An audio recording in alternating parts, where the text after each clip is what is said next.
So have an aim, have a goal, very clear goal, and learn for that. So don't deviate. But the moment you fix on a goal, you'll have to stick to that. So today you say, okay, I want to become a lawyer. Okay, from today I'll be a lawyer. Tomorrow someone gives you, no, lawyer, to become an engineer. Oh, is it good? Okay, I'll become an engineer. No, if you are saying that, no, I want to do something, try to learn about it. Now we have so many avenues. You can get to learn. Maybe few of the people here, right? During our times, we did not have so much avenues like what you have these days. So you can actually go on a very focused manner. Now I want to do this, but be very focused. Stay focused, you'll be able to achieve. So one thing I would like to tell to everyone. Welcome to Up Close and Personal with Jen Next, here at InvokED Studio, where we dive deep into the heart of the leadership, collective action, and education equity. I am your host Riya. And I am Anshika. Today we are in conversation with Sir Harikumar sir, and he is a Director at Ministry of Education. So let us start from a place we all know very well. Hello sir. Thank you for joining us. Good evening. Yeah. So before we start our conversation, I really wanted to ask you how you're feeling right now. Good. So because basically you are getting all the questions. You get to ask questions rather than you being asked questions, right? So that's a good way where we are sitting here and answering. Yeah. So that's a good feeling. We are also excited for that. So let's dive into the segment. So before we start our conversation about leadership and education, we thought we'd start with something very simple, as all of us have been to school and there are some school memories that stays longer in our head, and for a year later we used to remember that. So we want to start from there only. We have a segment called School Chale Hum.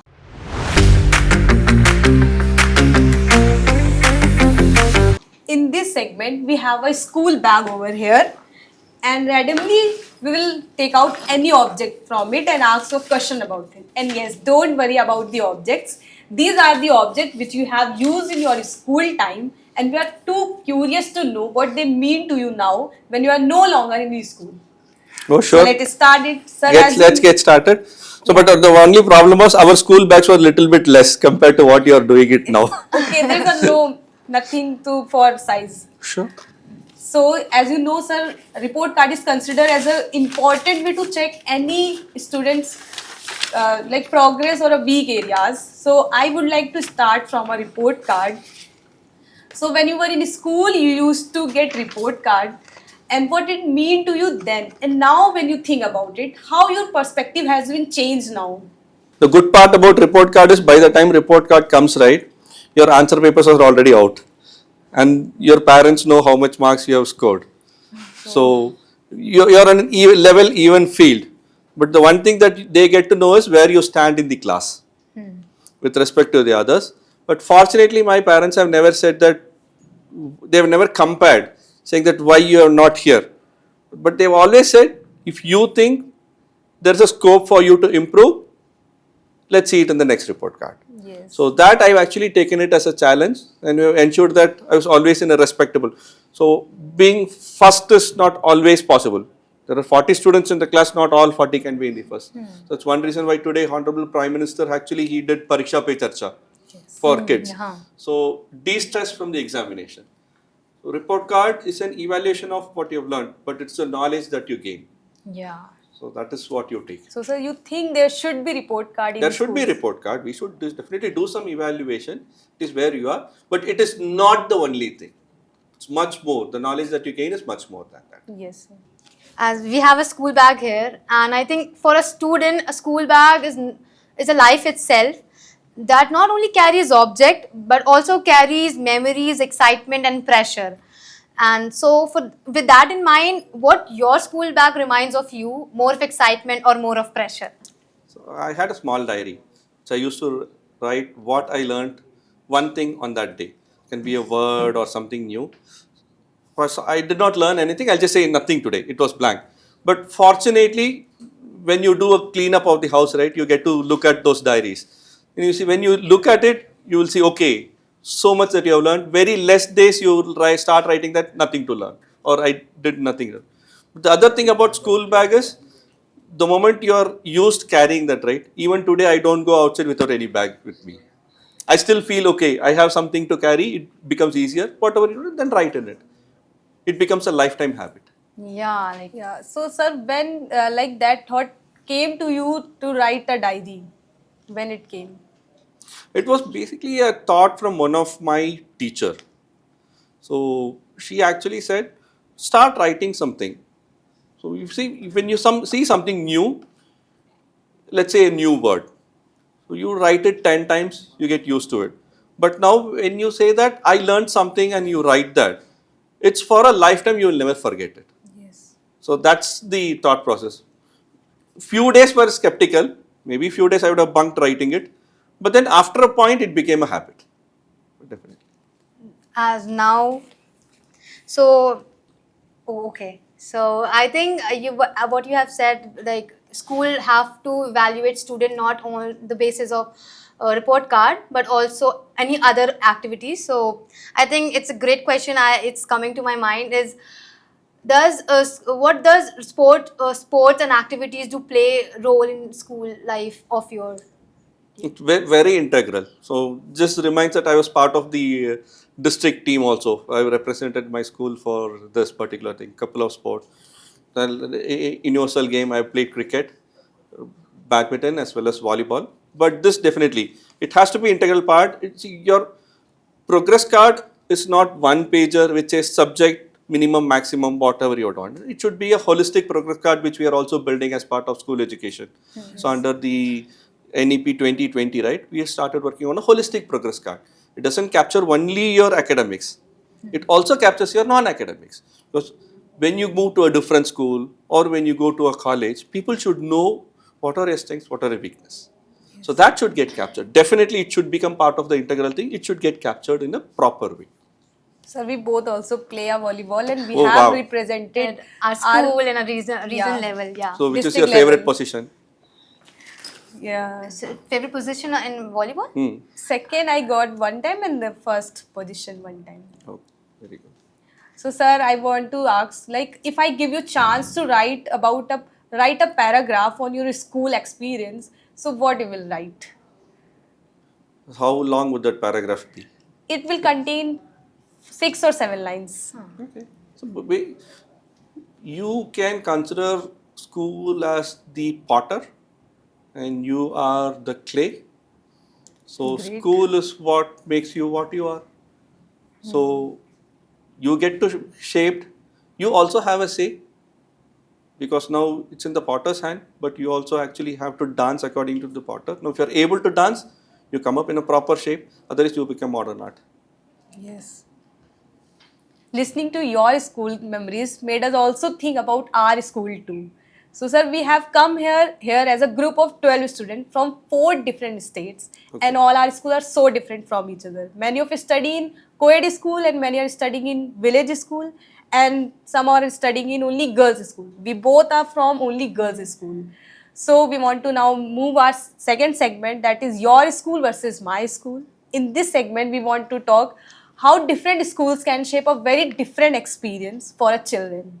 I think this will become an actual battle because I did in an all boys school. Oh, So and until 5th standard, right, it was co-education, but then gradually they moved it to an all boys school and all girls school.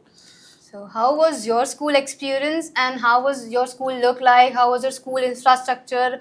And now you're education minister, like minister of education. So, how you want to see the schools today for the student? So we can look at it at two different angles, right? One is the academic point of it and one is the infrastructure point of it. So from the academic point of it, it's the teachers who get the entire thing going. In the infrastructure point of it, there may be some differences between what you have in the urban areas and what you have in the rural areas. And we are trying to bridge all those things. So definitely, and you have school management committees and the parent teacher committees who also contribute towards it. So how do you involve the society? You cannot expect government to build everything, right? So how do you also involve society to bridge this gap? Now, once this is done, then you will be able to put both the students, boys, girls, or rural, urban, whichever background they are, then you can put them on par. Now, when you're able to put them on par, and you're able to deliver them a good education, yes. That's kind of what NEP's vision is also. And then you will be able to say, yes, now I am able to build a very good school education or ecosystem out of that. So, sir, as we told, we are from only girls' school. So, I would like to ask from, like, I would like to hear from you, like, how girls' education now has been changed from the school you were in school, like. Okay. So I have friends who are also from pure girls' school. My sister was from a school which was pure girls' school. Except from the interaction that you might have with boys in the school. Not necessarily you have to do it only in the school, right? You can do it outside the schools also. But apart from that, when it comes to education, it's still the same. Yeah. So there is no gender there is no gender divide there. It is basically a gender equity as far as the education is concerned. But the way how you talk to people, maybe it will be a little bit different. Maybe you can also freely talk to other classmates rather than when in a conserved environment. But as far as education is concerned, don't look into the gender. Look into what you are gaining on that part. That will actually grow you. So comparatively, now if you look at all board exams, you are definitely are outbeating us. State toppers, take from that or the pass percentage. Yes.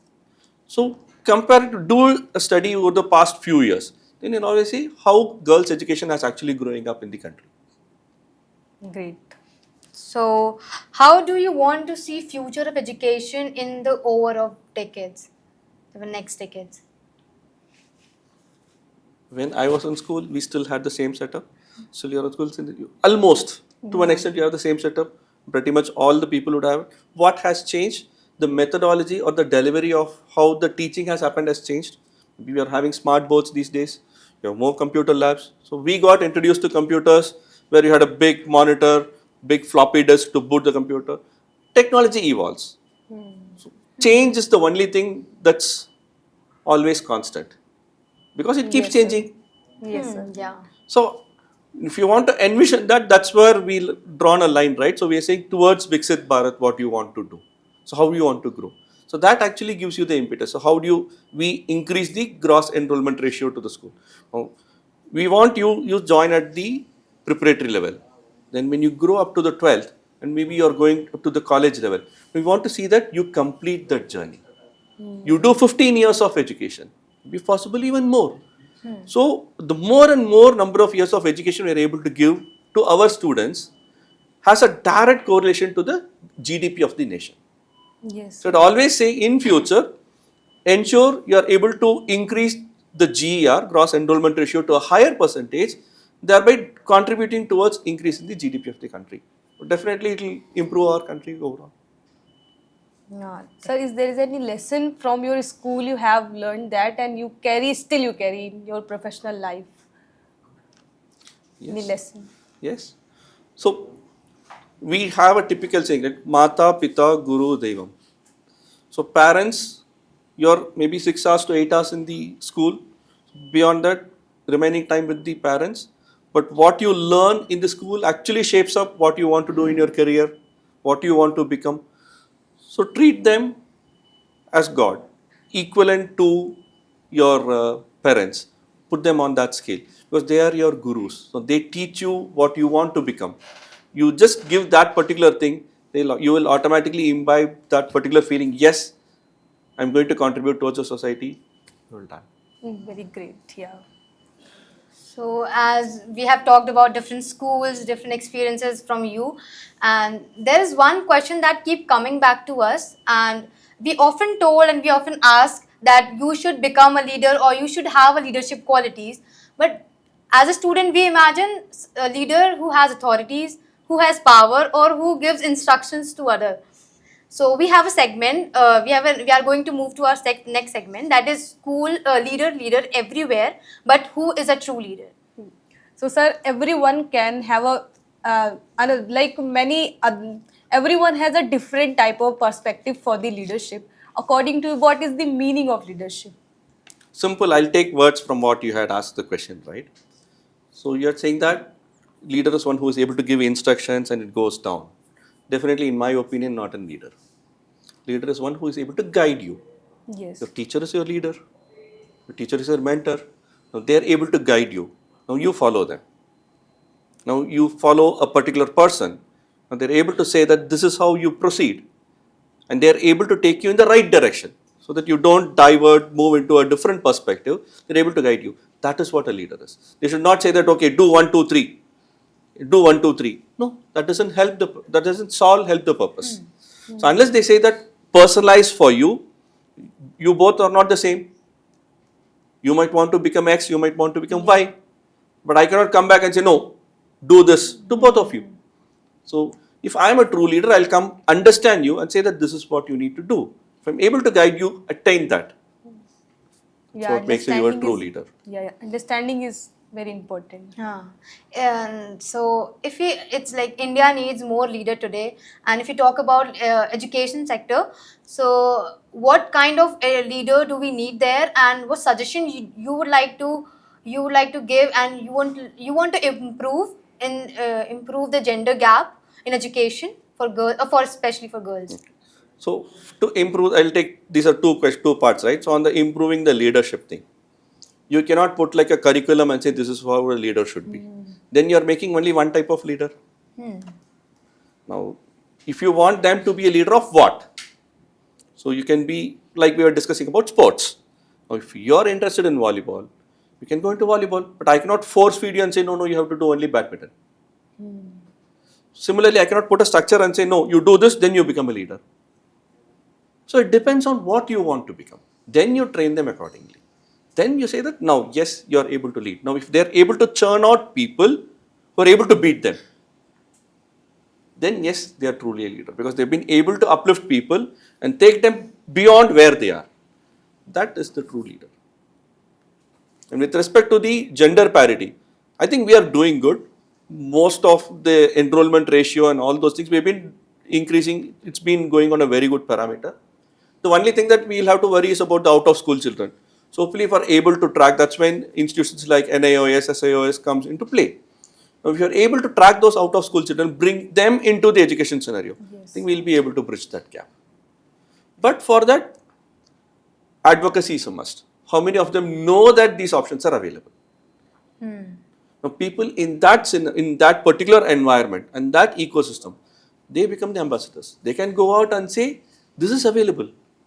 We are a beneficiary. When people look and hear from people who have actually benefited, then you get more people, and then that's how you build the ecosystem. Yes, sir. So, sir, we have been talking about experiences, differences, and the meaning. We understood the meaning of leadership. So, that was really interesting to hear your thoughts by your. And we believe school is not only for serious conversation. It's also have many funny moments and memories which we confined in our heart for a long time and for a life. So let's move to our light segment, light part of this segment, which is a Jaldi Batao. That's a like rapid fire. We will ask very quick questions. You have to be quick. Yes. We're going to check your reflections.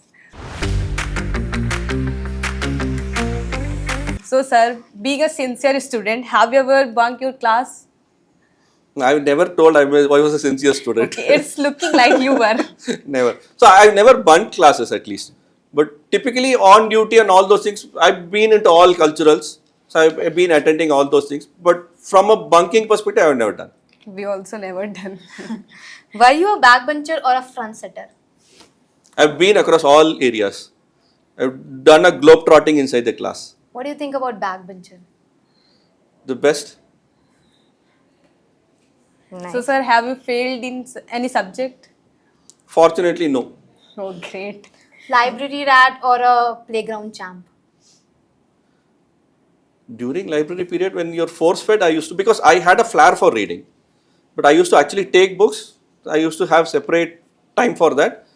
But if you put it on a balance, I'll tilt more towards the sports. Sports. Which sports do you play? Like, Which type of books you usually? There is no specific genre that I used to. Have you ever completed one book? Yes.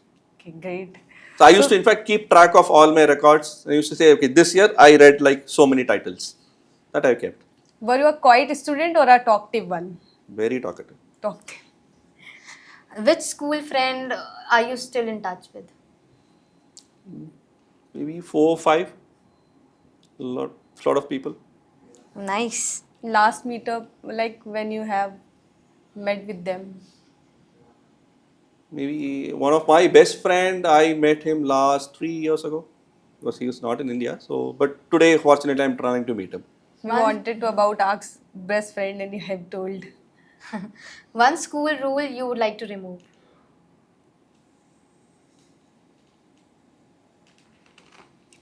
They can increase, typically PT period is when they introduce all subjects that are pending for syllabus closure. Maybe they should allow students to do the physical activity during that time. Yeah, did you complete your homework on time or like not? My knuckles will tell the story. So, That's why I said, right, I would never, not sincere student at all. I've done both. how you used to come to your school? By cycle, by Bicycle. road? Bicycle. Which was your favorite subject? English. English. Which is the food that you really like of the canteen? Okay, so we were fortunate to get a canteen when I moved into +1. Until then, we never had a canteen. So my lunch was always curd rice with a pickle. That's been my journey throughout my school journey, and typically I used to go home for lunch.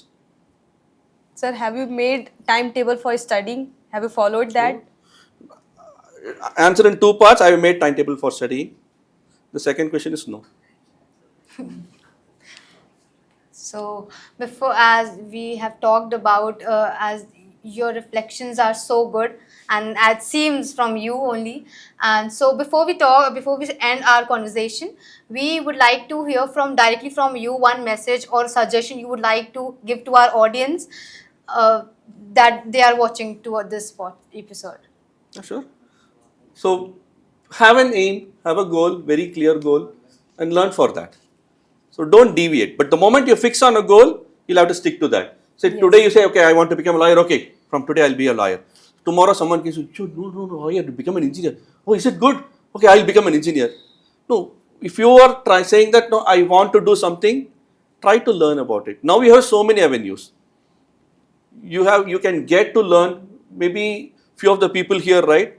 During our times, we did not have so much avenues like what you have these days. So you can actually go on a very focused manner. Now I want to do this, but be very focused. Stay focused, you'll be able to achieve. So one thing I would like to tell to everyone. Thank you so much, sir, for giving your time. Sorry for interrupting you. What do you think about rejection? Yes. You will have to be tuned to that. Rejection will happen. When you ride a bicycle, it has to go like this. You cannot say, no, whatever is on the top should always be on the top. It should not come to the bottom. You can never ride a bicycle. So unless you know that life will have both ups and downs, as a student, you will have to ensure, yes, I will have to face both ups and downs, and you will have to get that courage. Yes, sir. The moment you say, yes, ups and downs are part of my life, I can accept, you'll be able to accept rejection. But you say, no, I got 1 mark less, became a big, no, it's not a crime. You will have to get fine-tuned to that.